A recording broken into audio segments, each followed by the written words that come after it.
ዛሬ ላካፍላችሁ የፈለኩት እግዚአብሔር በህይወቴ ስላስተማረኝ ትምህርት ነው። በተለይ ደግሞ በዚህ ሲዝን በዚህ ወቅት ጌታ ያስተማረኝ ስላለው ብዙ ስለተጽናናሁበት ብዙ ስለተማርኩበት ስለተከበረው የጌታ ቃል እግዚአብሔርን እጅግ አድርጌ አመሰግነዋለሁ። ለኔን የነካኝን እኔን ደግሞ የባረከኝን እናንተን ይባርካችኋል ብዬ አምናለሁ። መቼም ያልጣፈጣችሁን ምግብ አታቀርቡም አይደለም? መጀመሪያ ለሰሪው ምግቡ መጣፈጥ አለበት እና እኔም የተባረኩበትን ነው የማካፍላችሁ። የመልእክቴ ርዕስ የተከፈቱ አይኖች ይላል። ስንቶቻችሁ ናችሁ አይኖቻችሁ እንዲከፈት የምትፈልጉ? አሜን። እንግዲህ በጣም ክራውድድ ነው ተነሱ አልላችሁም፣ ግን እኔ ስለቆምኩኝ የእግዚአብሔርን ቃል አንብቤ እንደገና ወደ ጸሎት እንሄዳለን። መዝሙር 119:18 ከሕግህ ወይንም ከቃልህ ድንቅህን እንዳይ አይኖቼን ክፈት ይላል። እንጸልይ። ክብርና ምስጋና የሚገባህ፣ አምልኮ የሚገባህ፣ ስግደት የሚገባህ፣ ፍቅር የሚገባህ የዘላለም አምላክ እግዚአብሔር ሆይ እንደገና ልጆችህ በክርስቶስ ኢየሱስ ስም ወደፊትህ እንቀርባለን። እናመሰግንሃለን አባት ሆይ ሁል ጊዜ ቃልህን እየላክ ስለምትፈውሰን፣ ቃልህን እየላክ ስለምታበረታታን፣ ከገባንበት ቅርቃር ውስጥ ስለምታወጣን፣ አይኖቻችንን ደግሞ ስለምትከፍት በክርስቶስ ኢየሱስ ስም እናመሰግንሃለን።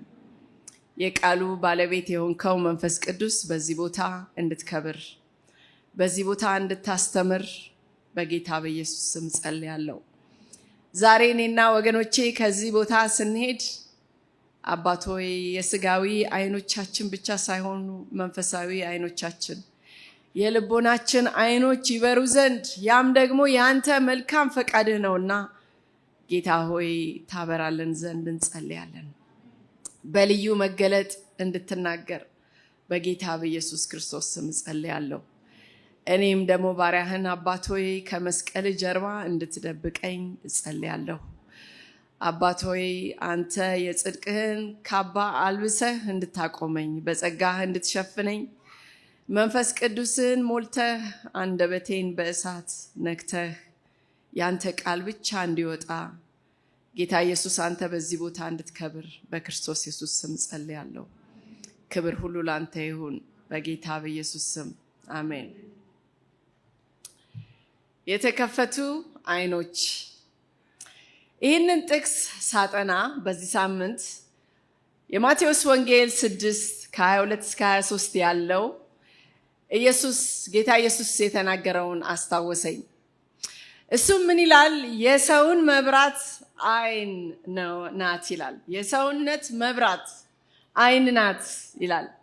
አይንህ እንግዲህ ጤናማ ብትሆን ሰውነትህ ሁሉ ብሩህ ይሆናል። አይንህ ግን ታማሚ ብትሆን ሰውነትህ ሁሉ የጨለመ ይሆናል። እንግዲህ ባንተ ያለው ብርሃን ጨለማ ከሆነ ጨለማውስ እንዴት ይበርታ ይላል። የአይን ክሊኒክ አለን። በእኛ አይን ክሊኒካችን ውስጥ የአካል እይታን የአንድን ሰው ዓለም በሙሉ እንዴት እንደሚቀርጸው በየቀኑ እናያለን። ሾርት ሳይትነስ ይባላል፣ ወይንም የአጭር እይታ ወይንም ሎንግ ሳይትነስ በእንግሊዝኛ የረጅም እይታን እና ደግሞ ስቲግማቲዝም የሚባል የአይን በሽታ እናስተካክላለን። ይህ ደግሞ ለሰዎች ሁሉን ነገር ሲለውጥላቸው እናያለን። ጌታ ኢየሱስ የነፍስ ታላቅ ሐኪም ነው። እሱ መንፈሳዊ አይነ ስውርነትን ጥልቅ ደዌያችን እንደሆነ ያውቃል። የመዝሙር 119 ጸሐፊ ይህንን የተረዳ ይመስላል። ተጨማሪ ብርሃንን አልጠየቀም። ነገር ግን አስቀድሞ ያለውን ብርሃን ለመቀበል የሚያስችል ጤናማ አይኖች እንዲሰጠው ግን ጠየቀ። እሱም ጌታ ሆይ መንፈሳዊ ስቲግማቲዝም በሽታዬን አስተካክልልኝ እያለ ነው። ለምድር እውነት ያለኝን አጭር እይታዬን ፈውስልኝ ሰውነቴን ሁሉ በብርሃን ሙላው እያለ የሚጸልይ ይመስላል። በእርግጥ ማየት መቻል ትልቅ ዕድል ነው ወገኖቼ። የእግዚአብሔር ቃል ስለ ስጋ አይኖቻችን ብቻ ሳይሆን ስለ ልቦቻችን አይኖችም ይናገራል። የሐዋርያው ጳውሎስ ለኤፌሶን ሰዎች በጻፈላቸው ደብዳቤ ስለ እነሱ የሚጸልይበትን ርዕስ እንዲህ ሲል ይነግራቸዋል። እንዲሁም በእርሱ የተጠራችሁለት ተስፋ ይህ በቅዱሳኑ ዘንድ ያለውን ክብር የሆነውን የርስቱን ባለጠግነት ምን እንደሆነ ታውቁ ዘንድ የልባችሁ አይኖች እንዲበሩ ለእኛ ለምናምነውም ከሁሉ በላይ ታላቅ የሆነውን ኃይሉ እንድታውቁ እጸልያለሁ አለ። የልባችን አይን ሳይበራ በስጋ አይናችን ብቻ የምናይ ከሆነ በእግዚአብሔር ዘንድ የምንታየው በጨለማ እንዳለ እውራን ነው። ጌታችን ኢየሱስ በዘመኑ የነበሩትን የሃይማኖት መምህራን በማቴዎስ ወንጌልም 23 ላይ 5 ጊዜ እውራን በማለት ይጠራቸዋል። በተገላቢጦሹ ደግሞ የልቦናችን አይኖች በርተው የስጋ አይናችን ቢጠፋ እንኳን ልበ ብርሃኖች ሆነን እንኖራለን። ፋኒ ክሮስቢ የተባለች የብዙ መዝሙሮች ደራሲ የሆነችው ሴት አይነ ስውር ነበረች። ግን የልቦናዋ አይኖች በርተውላት ነበረ ወይንም ተከፍተውላት ነበር። ነገ የአይንሽ ብርሃን እንዲመለስልሽ ብባል አልፈልግም አለች። ምክንያቱም መጀመሪያ ማየት የምፈልገው የጌታዬን የኢየሱስን ፊት ነው ስለሆነ ነው ብላ ተናገረች። እንግዲያውስ የልቦናችን አይኖች መከፈት ትልቅ ትርፍ እንዳለው እንደዚህ ከተረዳን በዚህ መልእክቴ በተለየ ይህንን የአይን መክፈት ልንለማመድባቸው የሚገባን የተለያዩ የህይወት ሁኔታዎችን በ4 የመጽሐፍ ቅዱስ ታሪኮች ላይ ተመርኩዘን እንመለከታለን። በመጀመሪያ የምናየው በጨነቀን ጊዜ አይናችን ወይንም የልቦናችን አይን እንዲከፈትልን ልንጸልይ እንደሚገባ ነው። የመጀመሪያዋ ምሳሌ እንደ አጋር በተጨነቀች ጊዜ እንደ አጋር አይኖቻችን እንዲከፈት ልንጸልይ ይገባል።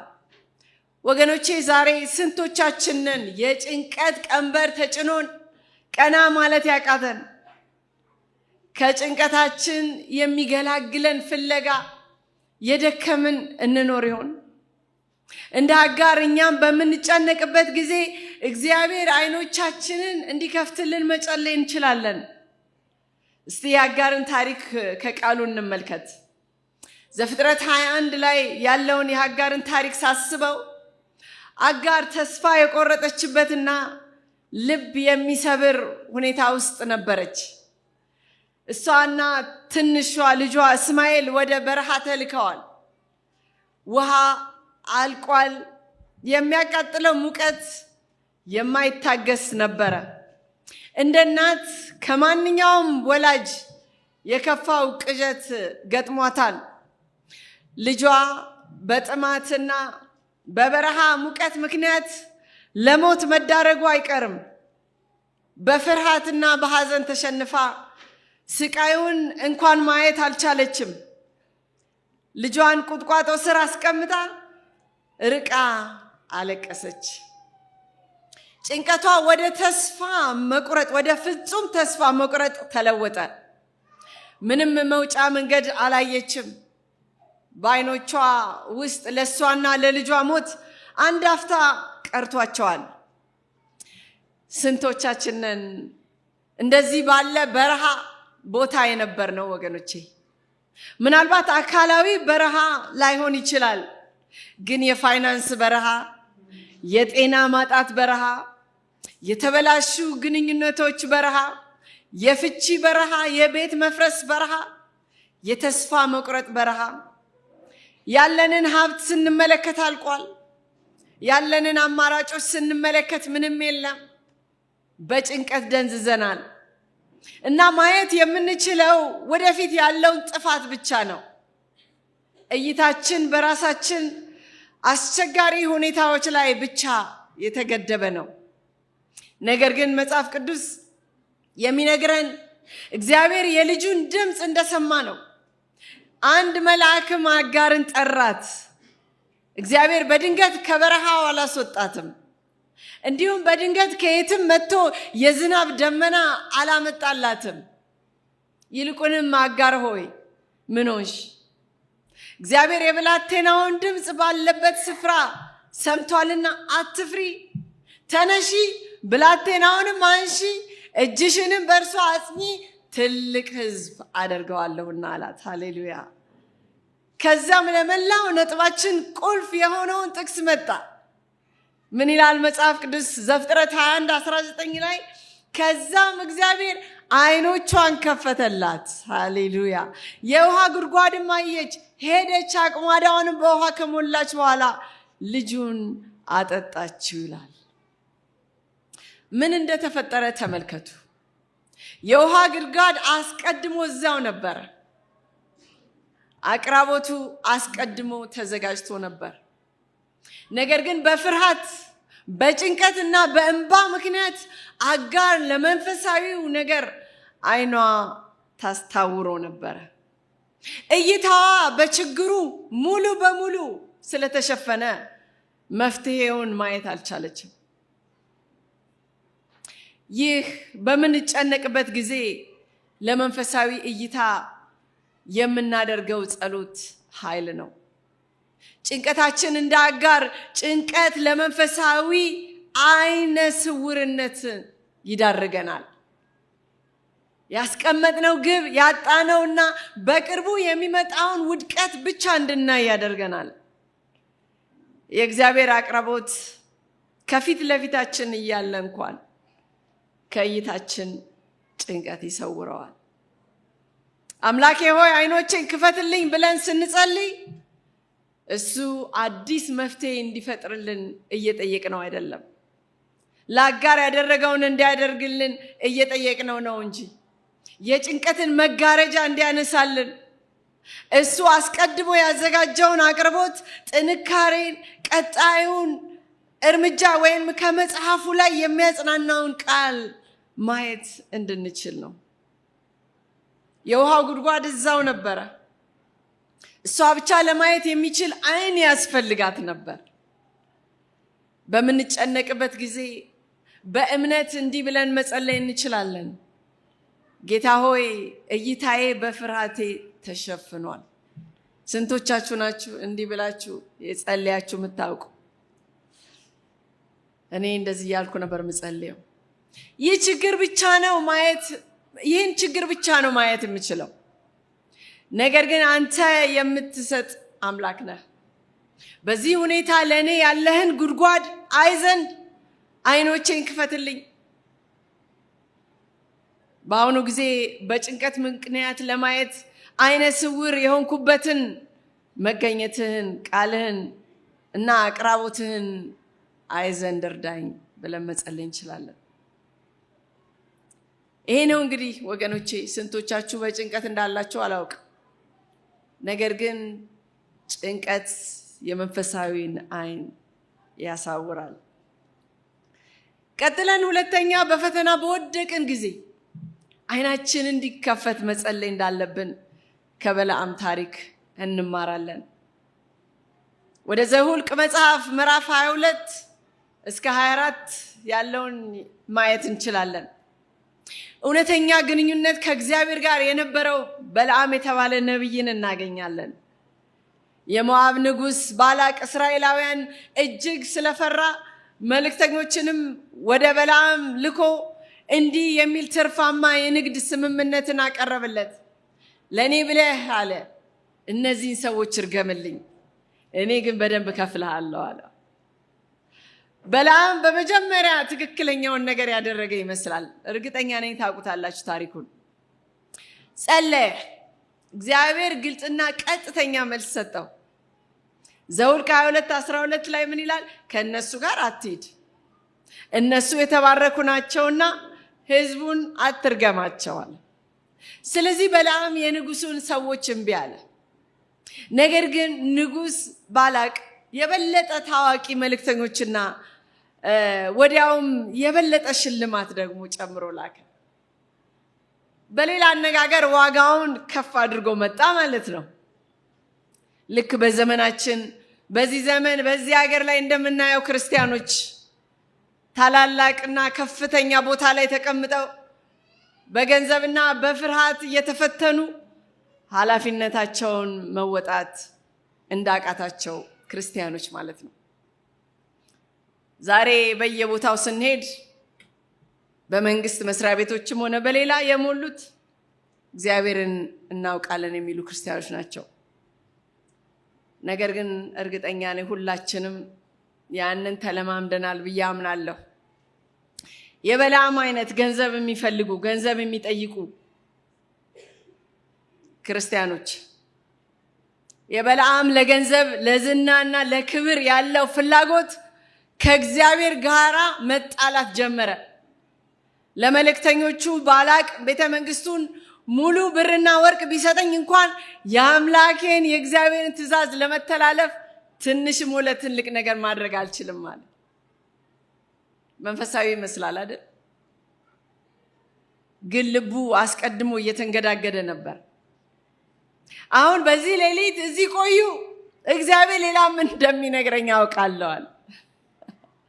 ተቸግሮ እኮ ነው፣ ገንዘብ ነው አይደለም? አይሆንም ተብሎ የለም እንዴ? አሁን እንደገና ለምን መጠየቅ አስፈለገ? በለዓም እየተፈተነ ነው። ገንዘብ ነው ፈተናው። ግልጽ የሆነውን የእግዚአብሔርን ቃል እንዳያይ አይነ ስውር አድርጎት ነበር። እግዚአብሔር ሐሳቡን እንደሚቀይር ተስፋ አድርጎ ነበር። እግዚአብሔር በፈቃዱ በለዓም መሄድ እንደሚችል ነገረው። ነገር ግን እግዚአብሔር የሚነግረውን ብቻ መናገር አለበት። በለዓም አህያውን ጭኖ ሄደ። መጽሐፍ ቅዱስም ምን አለ? ሲሄድም እግዚአብሔር እጅግ ተቆጣ ይላል። በለዓም በስስትና በምኞቱ በጣም ስለታወረ የእግዚአብሔርን ቁጣ እንኳን ማየት አልቻለም። በመንፈሳዊ ድንዛዜ ውስጥ ነበረ። ከዛም ታዋቂው ትዕይንት መጣ። አህያዋ የተመዘዘ ሰይፍ በእጁ የያዘውን የእግዚአብሔርን መልአክ መንገድ ላይ ቆሞ አየች። አህያዋ ዞር አለች። የበለዓምን እግር ከቅጥሩ ጋራ አጣበቀችው ይላል። በመጨረሻም ተኛች። በለዓም በቁጣ አይነ ስውርነት የተነሳ ያችን ምስኪን አህያ መደብደብ ጀመረ። አህያውን ፈርቶ ዳውላውን ነው የሚባለው። ከዛም እግዚአብሔር አስገራሚ ነገር አደረገ። የአህያዋን አፍ ከፈተ። እንግዲህ በበለዓም ልብ ውስጥ ገንዘብ ሞልቷል። ይሄ ፈተና ሆኖበታል። እሱ ደግሞ የእግዚአብሔር ነብይ ነው። ፈተናው እጅግ ትልቅ ነው። ስለዚህ በዚህ ፈተና የበለዓም አይን ታውሯል። አህያዋ ለነብዩ መናገር ጀመረች። እሱ ግን አላስተዋለም። ከዛም ይላል መጽሐፍ ቅዱስ እግዚአብሔር የበለዓምን አይኖች ልዩ ወሳኝ ጥቅሱን ምን ይላል? የበለዓምን አይኖች ከፈተለት ይላል። መንገድ ላይ ሰይፍ በያዘ የእግዚአብሔር መልአክ ሲቆም አየ ይላል። የበለዓም ታሪክ ፈተና መንፈሳዊ አይነ ስውርነትን እንዴት እንደሚፈጥር የሚያሳይ ትልቅ ምሳሌ ነው። ለእግዚአብሔር ቃል ግልጽ አይነ ስውር መሆን የእግዚአብሔርን ትእዛዝ ያውቅ ነበር አይደለም? ነገር ግን ፈተናው ከእርሱ ጋር ለመደራደር እንዲሞክር አደረገው። ከዛም ለእግዚአብሔር መገኘት አይነ ስውር ደግሞ ሆነ። ያ ፈተና አደረገው። በሚመጣው ሽልማት ላይ በጣም ስለተጠመደ የእግዚአብሔር ቁጣ በመንገድ ላይ ከእርሱ ጋር እንደነበረ ሙሉ በሙሉ አላወቀም። ሶስተኛው ደግሞ ምንድነው? ለሚያስከትለው ውጤት አይነ ስውር ሆነ።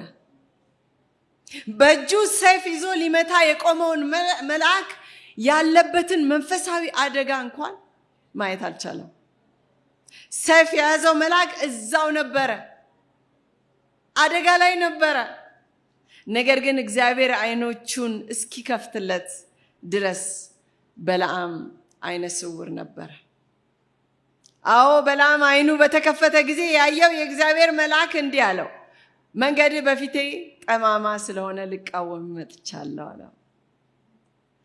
በእርግጥ የበለዓም መንገድ ጠማማ ነበረ። እሱ ግን ባለማስተዋል በገንዘብ ስስት ታውሮ ወደ መጥፊያው እየገሰገሰ ነበር። እግዚአብሔር ግን በቸርነቱ አይኖቹን ከፈተለት። ሃሌሉያ! እኛስ፣ እኔና እናንተስ ስንት ጊዜ ነው እንዲህ ባለ ጠማማ መንገድ ታውረን ስንገሰግስ ከጥፋት ሊታደገን እግዚአብሔር አይናችንን የከፈተልን? ምናልባት አሁንም ቢሆን በተመሳሳይ ጎዳና እየተጓዝን ግን ማየት ተስኖን ይሆን? እንደ በለዓም እግዚአብሔር የሚዘጋጋብንን በር ለመክፈት እየታገልን ይሆን? አይሆናችሁም ሲለን መስማት አቅቶት ይሆን? እንግዲያውስ እንደ በለዓም አይናችን እንዲከፈትልን እንጸልይ። ብዙዎቻችን በፈተና ውስጥ ስናልፍ፣ በውድቀት ውስጥ ስናልፍ ልክ እንደ በለዓም ነን። ፈተና አይናችንን፣ መንፈሳዊ አይኖቻችንን ያሳውረናል። መንፈሳዊ አይናችን ሲታወር ደግሞ ማድረግ የማይገባንን እንድናደርግ ያደርገናል። የእግዚአብሔርን ግልጽ መመዘኛዎች ስታንዳርዱን ያሳንስብናል። እነዚህ ሬድ ፍላግ የሚባሉትን ውስጣዊ ማስጠንቀቂያዎቻችንን እና የመንፈስ ቅዱስን ጥሪ ችላ እንድንል ያደርገናል። የኃጢአትን አውዳሚ ውጤቶች፣ የፍቅርን መበላሸት፣ መንፈሳዊ ስብራትን፣ የምስክርነት ማጣትን ሙሉ በሙሉ እንዳናይ ያደርገናል። እኛም እንደ በለዓም ሰይፍ የያዘውን መልአክ ማየት ያቅተናል። ስለዚህ በዚያን የፈተና ጊዜ ልንጸልየው የምንችለው በጣም ወሳኙ ጸሎት ምንድነው? ጌታ ሆይ አይኖቼን ክፈት። እስቲ ሁላችንም ጌታ ሆይ አይኖቼን ክፈት እንበል። ክፈት። አሜን። በጭፍን ወደምሄድበት አደጋ አይ ዘንድ አይኖቼን ክፈት። በመሞከር ከምክንያታዊነት ለመውጣት እየሞከርኩ ያለሁትን የቃልህን እውነት አይ ዘንድ አይኖቼን ክፈት። አንተን አለመታዘዝ ከሚያስከፍለው ዋጋ ጋር ሲነጻጸር የጊዜያዊ ደስታን ባዶነት አይ ዘንድ አይኖቼን ክፈት። በፊት ለፊቱ ያለውን ነገር ለማየት ተናጋሪ አህያ ያስፈልገው እንደነበረው እንደ በለዓም እንዳልሆን አይኖቼን ክፈት። ፈተና ገዳይ ወጥመድ መሆኑን ለመለየት መንፈሳዊ እይታን ስጠኝ ብለን ልንጸልይ ይገባል። ሶስተኛው ደግሞ በፈራን ጊዜ ነው። ፍርሃት። ስንቶቻችሁ ትፈራላችሁ? የሚፈራ የለም እዚህ ቤት ውስጥ? እኔ በጣም ፈራለሁ። በፈራን ጊዜ ደግሞ ልክ እንደ ኤልሳ አገልጋይ መሆን እንችላለን። አይኖቻችን እንዲከፈቱ እንደ ኤልሳ አገልጋይ እኛም በፈራንበት ጊዜ እግዚአብሔር አይኖቻችንን እንዲከፍትልን ያስፈልጋል። ሶስተኛው ታሪካችን በሁለተኛ ነገሥት ላይ ምዕራፍ 6 ላይ እናገኘዋለን። ነቢዩ ኤልሳዕ የጦርነቱን እቅዶች ስለሚያበላሽ የአራም ንጉስ ጠላት ነበረ። ስለዚህ ንጉሱ ኤልሳዕ ወደሚኖርበት ወደ ዶታን ከተማ ፈረሰኞችን፣ ሰረገሎችን የያዘ ትልቅ ጦር ላከ። ብቸኛ ተልኳቸው እሱን መያዝ ነበር። በማግስቱ ጧት የኤልሳዕ ወጣት አገልጋይ ምናልባትም ውሃ ሊቀዳ ወይንም ቀኑን ለመጀመር ወጣና ሙሉውን ሰራዊት አየው። ከተማው ሙሉ በሙሉ ተከቧል። አድማሱ በጦር ብልጭታና በጠላት ወታደሮች አስጊነት ተሞልቷል። ይህ በጣም የሚያስፈራና ተስፋ የሌለው እይታ ነበር። አገልጋዩ በፍርሃት ተውጦ ወደ ኤልሳዕ ሮጠ። ወዮ ጌታዬ፣ ምን እናድርግ አለው። ፍርሃቱ በእውነት ትክክል ነበር። በሰላ እይታው ከሞትና ከመያዝ ውጪ ምንም ነገር አያይም። የአገልጋዩን እይታና ከኤልሳዕ እምነት ጋር ሲነጻጸር እስቲ እንመልከት። አሁን የኤልሳዕ አስደናቂ ምላሽ እንድትመለከቱ ፈልጋለሁ። ኤልሳዕ ተረጋግቶ ነበረ። አትፍራ፣ ከኛ ጋር ያሉት ከነርሱ ጋር ካሉት ይበልጣሉና አለው። አገልጋዩ ግራ በመጋባት ዙሪያውን ተመለከተ። ምን እያወራ ነው? እኛ ሁለታችን ብቻ ነን የአንድን ሀገር ጦር የምንገጥመው? አእምሮ ያጣ ይመስለኛል። የኤልሳዕ መግለጫ በምንም አይነት ስሜት ትርጉም የማይሰጥ ነበረ። የእርሱ እይታ በአካላዊት እውነታዎች ላይ የተመሰረተ ሳይሆን በመንፈሳዊ እውነታ ላይ የተመሰረተ ነበር። ከዛም ኤልሳዕ በምንፈራበት ጊዜ ለሁላችን አብነት የሆነውን ጸሎት ጸለየ። ምን አለ? አምላኬ ሆይ ይህንን ሰራዊት አጥፋ አለ? አላለም። በመጀመሪያ ጌታ ሆይ ያይ ዘንድ አለ። አይኖቹን እባክህ ክፈትለት አለ። እግዚአብሔር ወዲያው መለሰ። አዎ፣ እግዚአብሔርም አይኖቹን ከፈተለት ይላል። የልቦናው አይኖች በተከፈቱ ጊዜ ያየው ታዲያ በስጋ አይኖቹ ካየው ጋር ሲወዳደር በሶስት ነገሮች እጅግ የሚበልጥና የተለየ ነበር። አንደኛ፣ በስጋ አይኑ የተመለከተው ፈረሶችና ሰረገሎችን ብቻ ነበር። የልቦናው አይኖቹ ሲበሩ የተመለከተው ግን የእሳት ፈረሶችና ሰረገሎችን ነበር። ሁለተኛው፣ በስጋ አይኑ የተመለከተው ከተማውን የከበቡትን ሰራዊት ነበር። የልቦናው አይኖቹ ሲበሩ ግን የተመለከተው ተራራውን የሞሉትን ሰረገሎች ነበር። ሶስተኛው፣ በስጋ አይኑ የተመለከተው ቁጥራቸው ብዙ የሆነ ሰረገሎችን ነበር። የልቦናው አይኖቹ ሲበሩ ግን የተመለከተው ከጠላቶቻቸው እጅግ የሚበልጥ ቁጥር ያላቸውን የእግዚአብሔርን ሰረገሎች ነበር። ሰማያዊ ሰራዊት፣ የእግዚአብሔር መላእክት አስቀድመው እዛው ነበሩ። ጥበቃው አስቀድሞ ተዘጋጅቶ ነበር። የማዳን ኃይሉ አስቀድሞ ከቧቸው ነበር። የአገልጋዩ ፍርሃት በጥበቃ እጦት ላይ የተመሰረተ አልነበረም፣ ነገር ግን በማስተዋል እጦት ላይ የተመሰረተ ነበር እንጂ። ወገኖቼ፣ ይህ ፍርሃትን ለመቋቋም ትልቅ ምሳሌ ነው። ፍርሃት ምንጩ የመንፈሳዊ አይነ ስውርነት ነው።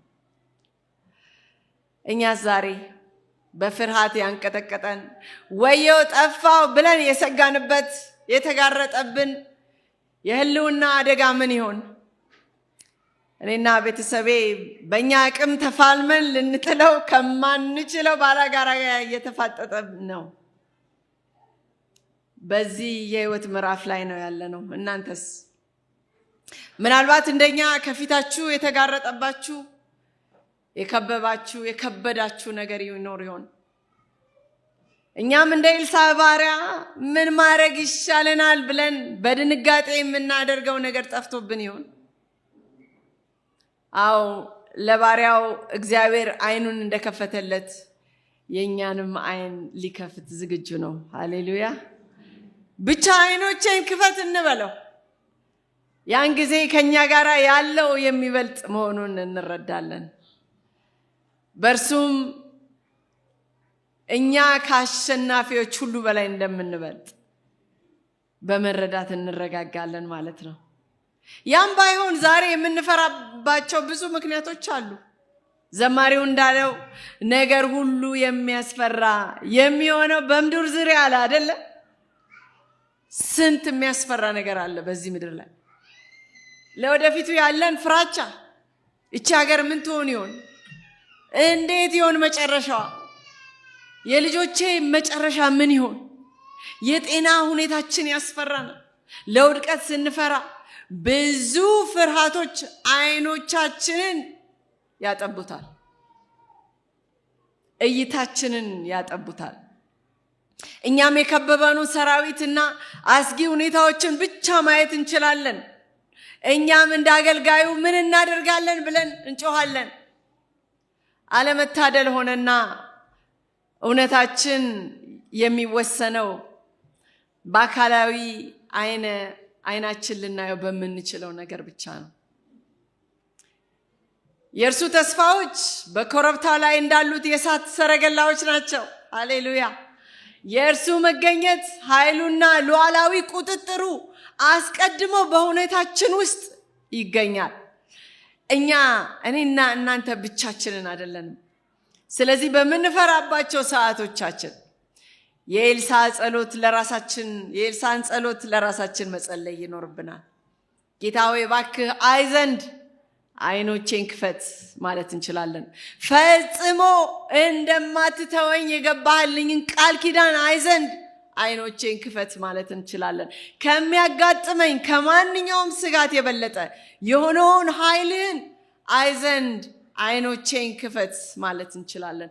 ለእኔ የሚያገለግሉ የሚጠብቁኝና ለእኔ የሚዋጉልኝ ሰማያዊ ሰራዊቶችን አይ ዘንድ አይኖቼን ክፈት ማለት እንችላለን። ወገኖቼ አሁንም ቢሆን ሁኔታዎቻችንን እንዲለውጥልን እግዚአብሔርን እየለመንን አይደለም።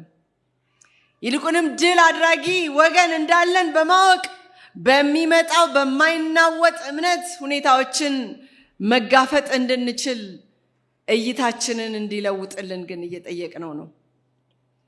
የእግዚአብሔር ሰራዊት አስቀድሞ እዚህ አለ። እኔና እናንተ ማየት የሚችል አይን ብቻ ነው የሚያስፈልገን። የመጨረሻው ታሪካችን ተስፋ በምንቆርጥበት ጊዜ ነው። እንደ ኤማውስ መንገደኞች ጌታ አይናችን እንዲከፍትልን እንጸልያለን። ተስፋ በቆረጥን ጊዜ የኤማውስ መንገደኞች እናስታውስ። በይሁዳ ምድር በተለይ በኢየሩሳሌም እጅግ ከባድ ድባብ የሰፈነበት ጊዜ ነበር።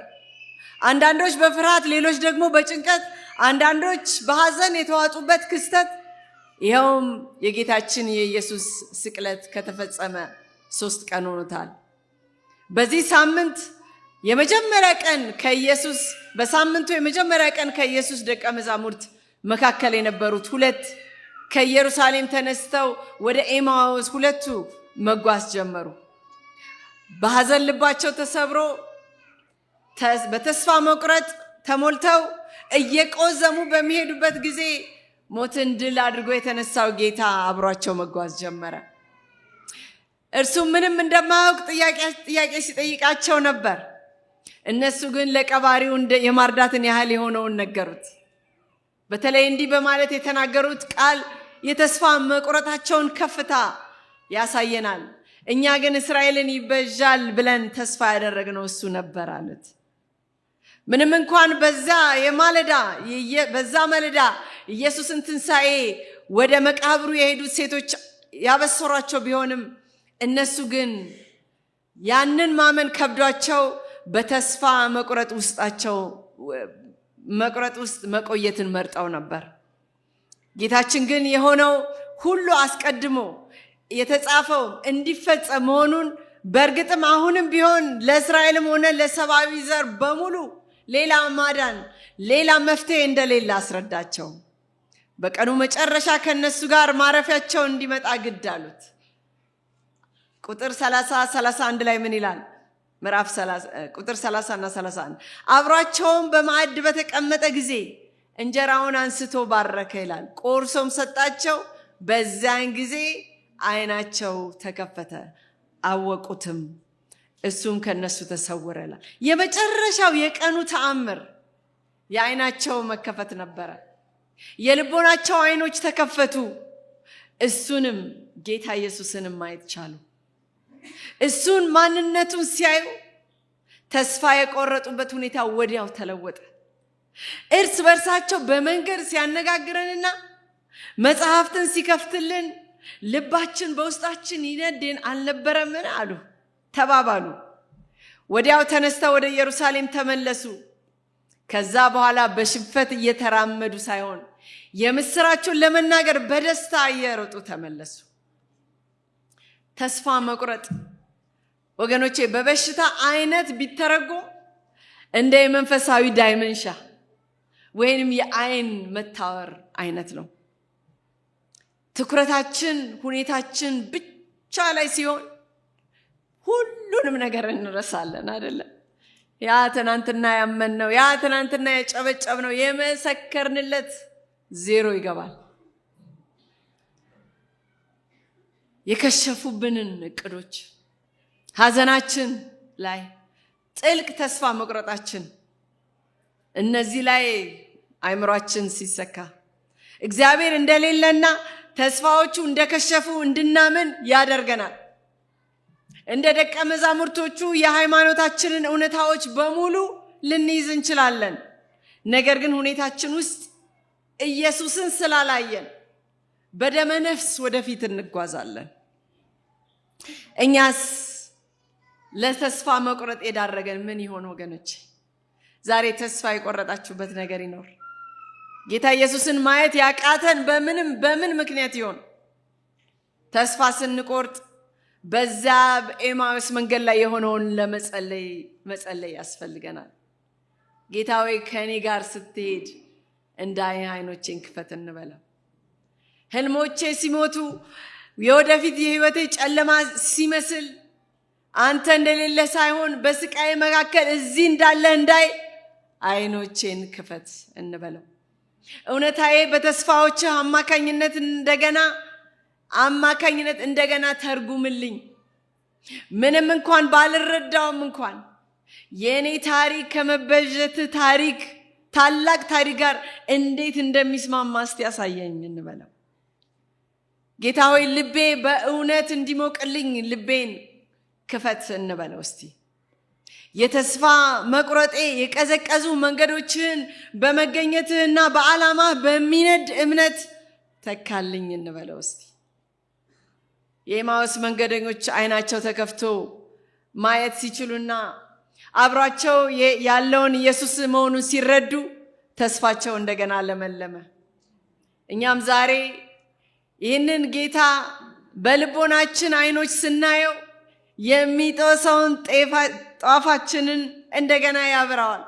የተቀጠቀጠው ሸምበቆ ከብረት ይጠነክራል። አሜን። ስለዚህ ወገኖቼ የዛሬውን መልእክቴን ሳጠቃልል በመግቢያዬ ላይ ወደ አነበብኩት ጥቅስ ልመልሳችሁ።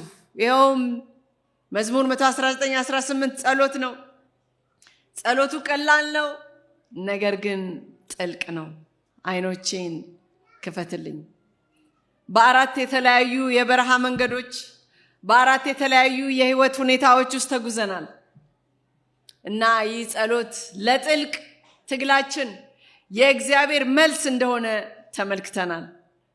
በጭንቅ በረሃ ውስጥ ከአጋር ጋር ቆምን። እንባዋ እግዚአብሔር አስቀድሞ ያዘጋጀላትን የውሃ ጉድጓድ እንዳታይ አውሯታል። በፈተና መንገድ ላይ ከበለዓም ጋር ተጓዝን። ስስት እግዚአብሔር አስቀድሞ በመንገዱ ላይ ያስቀመጠውን የጥፋት መልአክ እንዳያይ አሳውሮት ነበር። በፍርሃት ከተማ ከኤልያስ ባሪያ ጋር ተነሳን። ፍርሃትና ድንጋጤ እግዚአብሔር አስቀድሞ በኮረብታዎቹ ላይ ያስቀመጣቸውን የእሳት ሰረገሎች እንዳያይ አሳውሮት ነበር።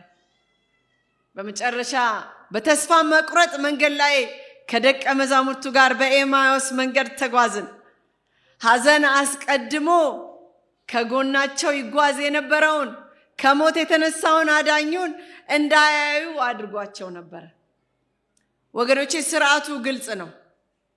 በሁሉም ሁኔታዎች ችግሩ እግዚአብሔር አለመኖሩ ወይንም እንቅስቃሴ አልባ መሆኑ አልነበረም። ችግሩ የእርሱ አቅርቦት፣ ጥበቃ ወይም መገኘት አለመኖር አልነበረም። ችግሩ የመመልከት ችግር ነበረ። ችግሩ የእይታ ችግር ነበረ። ችግሩ መንፈሳዊ እውርነት ነበረ።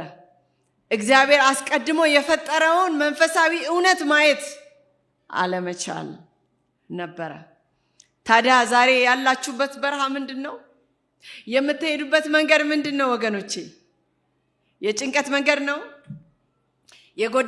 የጎደላችን ብቻ የምናይበት? እንዲህ ብለን እስቲ እንጸልይ። ጌታ ሆይ አስቀድመህ ያዘጋጀኸውን የውሃ ጉድጓድ እንዳይ አይኖቼን ክፈትልኝ በለው። የፈተና መንገድ ነው? ያጓጓንን ብቻ የምናይበት? እስቲ እንደዚህ ብለን እንጸልይ። ጌታ ሆይ አይነ ስውር የሆንኩበትን አደጋ እንዳይ አይኖቼን ክፈትልኝ በለው። እስቲ የፍርሃት መንገድ ነው? በአካባቢያችን ያለውን ሰራዊት ብቻ የምናይበት? እስቲ እንደዚህ ብለን እንጸልይ። ጌታ ሆይ በዚህ ቅጽበት ከኔ ጋር እየሄደ ያለውን ኢየሱስን እንዳይ አይኖቼን ክፈትልኝ በለው። ይህ ወገኖቼ ጸሎት ነው። ቀላል ጸሎት ነው። ጌታ ሆይ አይኖቼን ክፈትልኝ። በሕይወታችን ውስጥ ከምንጸልያቸው እጅግ ለውጥ አምጪ ከሆኑ ጸሎቶች አንዱ ነው ብል ማጋነን አይሆንብኝም። በዚህ ጸሎት ውስጥ ሁኔታዎች እንዲለወጡ ሳይሆን እኔና እናንተ እንድናልፍበት ባለበት ሁኔታ ውስጥ እኛን እንዲለውጥ እየጠየቅነው ነው። ትኩረታችን ከሚታየው ነገር ወደማይታየው ነገር ግን ከዚህ ዓለም ከማንኛውም ነገር የበለጠ እውነተኛና ኃያል ወደ ሆነው ወደ እርሱ እንዲዞር ያደርጋል። የመጽሐፍ ቅዱስ ተስፋ ጨለማውን ወደ ብርሃን ያመጣው አምላክ የልባችንን ጨለማ ክፍሎች ሊያበራልን እንደሚችል ነው የሚነግረን። አይነ ስውር ለሆነው ማየት እንድንችል ያደርጋል። ሃሌሉያ። ስለዚህ ከዚህ ቦታ ስትወጡ ወደ ሳምንታችሁና ወደ የበረሃችሁ ስትሄዱ ዛሬ ቻሌንጅ አረጋችኋለሁ። ይህንን ጸሎት በየማለዳው የመጀመሪያ ጸሎታችሁ እንድታደርጉት። ጌታ ሆይ ዛሬ አይኖቼን ክፈትልኝ፣ የምታየውን እንዳይ፣ እጅን በስራ ላይ እንዳለ እንድገነዘብ እርዳኝ። ጌታ ኢየሱስ በመካከሌ እንዳለ እንዳውቅ አይኖቼን ክፈትልኝ እንበለው።